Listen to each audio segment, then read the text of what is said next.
Regulatory commission അനുമതി നൽകിയ വ്യവസ്ഥ പ്രകാരം വൈദ്യുതി വാങ്ങാൻ ആകില്ല എന്ന നിലപാടിലേക്ക് KSEB എത്തിയിരിക്കുന്നു. ഡേ അഹെഡ് മാർക്കറ്റ് വ്യവസ്ഥയിൽ വൈദ്യുതി ലഭ്യമല്ലെന്നും KSEB വ്യക്തമാക്കുന്നു. പ്രതിസന്ധി പരിഹരിക്കാൻ 3 സ്വകാര്യ വൈദ്യുതി ഉൽപ്പാദകരെ സമീപിക്കാനാണ് നീക്കം. കേന്ദ്രത്തിൽ നിന്ന് 150 മെഗാവാട്ട് വൈദ്യുതി ലഭിക്കുമെന്ന പ്രതീക്ഷയിൽ കൂടിയാണ് ബോർഡ്.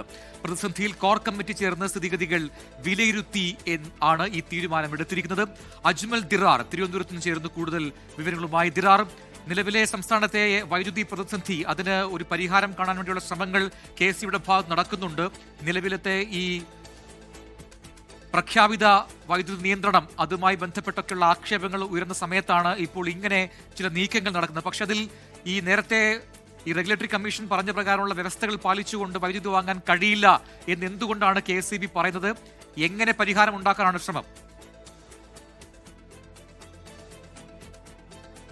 സംസ്ഥാനത്ത് ചൂട് കനത്തതിന് പിന്നാലെയാണ് വൈദ്യുതി ഉപഭോഗം അതിൻ്റെ ഏറ്റവും ഉച്ചസ്ഥായിലേക്ക് എത്തിയത്. അതിന് പിന്നാലെ ഈ വൈദ്യുതി ബോർഡിൻ്റെ കീഴിലുള്ള വൈദ്യുതി വകുപ്പിലെ തന്നെ ഉന്നത ഉദ്യോഗസ്ഥർ ചേർന്ന ഒരു ഉന്നതതല യോഗം കഴിഞ്ഞ ദിവസം കൂടിയിരുന്നു. അതിന് പിന്നാലെയാണ് റെഗുലേറ്ററി കമ്മീഷനോട് ഈ പുറത്തുനിന്ന് കൂടുതൽ വൈദ്യുതി വാങ്ങുന്നതിന് അനുമതി തേടണം എന്നൊരു ആവശ്യം അതിൽ ഉയർന്നു വന്നതും അതിന് പിന്നാലെ റെഗുലേറ്ററി കമ്മീഷനെ സംബന്ധിച്ച് ഈ വിഷയത്തിൽ അനുവാദം തേടിയതും. അപ്പോൾ റെഗുലേറ്ററി കമ്മീഷൻ പറഞ്ഞത്, ഇപ്പോൾ പ്രജിൻ സൂചിപ്പിച്ചതുപോലെ ഡേ വ്യവസ്ഥയിൽ, അതായത് ദൈനംദിനം പണം നൽകി വൈദ്യുതി പുറത്ത് നിന്ന് 250 മെഗാവാട്ട് വരെ മെയ് 15 വരെ വാങ്ങാൻ ഈ വൈദ്യുതി ബോർഡിന് KSEBക്ക് അനുവാദം നൽകുകയായിരുന്നു. എന്നാൽ നിലവിൽ ഇപ്പോൾ KSEB ഇന്ന് ചേർന്ന കോർ കമ്മിറ്റി യോഗത്തിലടക്കം ഉയർന്നു വന്ന ഇതേപ്പറ്റിയുള്ള ചർച്ച എന്ന് പറയുന്നത്, നിലവിൽ അങ്ങനെ ഒരു വ്യവസ്ഥ ഇല്ല, അങ്ങനെ വ്യവസ്ഥ പ്രകാരം നമുക്ക് വൈദ്യുതി വാങ്ങാൻ സാധിക്കില്ല എന്നുള്ളതാണ്.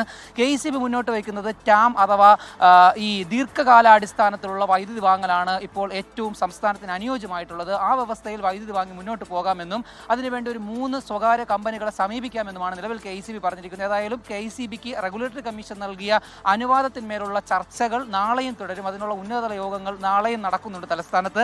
അതുകൂടാതെ സംസ്ഥാനത്ത് ഈ പറഞ്ഞതുപോലെ 150 മെഗാവാട്ട് കേന്ദ്രത്തിന്റെ ഭാഗത്തു നിന്നുള്ള ഒരു വൈദ്യുതിയിലും സംസ്ഥാനത്തിന് പ്രതീക്ഷയുണ്ട്. കാരണം സംസ്ഥാനത്ത് അനുദിനം വൈദ്യുതി ഉപഭോഗം വർദ്ധിച്ചുകൊണ്ടിരിക്കുകയാണ്. ഇപ്പോൾ കഴിഞ്ഞ ദിവസം തന്നെ 115 ദശലക്ഷം യൂണിറ്റാണ് സംസ്ഥാനത്ത് മൊത്തം വൈദ്യുതി ആവശ്യകത ഉണ്ടായിരുന്നത്. വൈകുന്നേരങ്ങൾ മാത്രം 5770 മെഗാവാട്ട് കൂടി വൈദ്യുതി ആവശ്യകത വന്നപ്പോൾ സ്വാഭാവികമായും സംസ്ഥാനം ഒരു പവർ കട്ടിലേക്ക്, പ്രഖ്യാപിത വൈദ്യുതി നിയന്ത്രണത്തിലേക്ക് കൂടി പോകുന്നുണ്ട്. ആളുകൾക്ക് SMS അയച്ച് 15 മിനിറ്റ് മുതൽ അരമണിക്കൂർ വരെയുള്ള വൈദ്യുതി നിയന്ത്രണത്തിലേക്ക് അടക്കം പോകുന്ന സാഹചര്യത്തിൽ കൂടുതൽ തീരുമാനങ്ങൾ നാളെ ഉന്നതതല യോഗത്തിന് ശേഷം ഉണ്ടാകും. പ്രജിത്, ശരി. പീക്ക് ലോഡ് മാനേജ്മെന്റ് എന്ന പേരിലാണ് നിലവിൽ ഇപ്പോൾ ഈ വൈദ്യുതി നിയന്ത്രണം KSEB ഏർപ്പെടുത്തിയിരിക്കുന്നത്. മുൻകൂട്ടി SMS ഉപയോക്താക്കൾക്ക് നൽകും എന്നാണ് ബോർഡ് അറിയിച്ചിരിക്കുന്നത്. അജ്മൽ ദിറാറാണ് വിശദാംശങ്ങൾ നൽകിയത് തിരുവനന്തപുരത്ത്.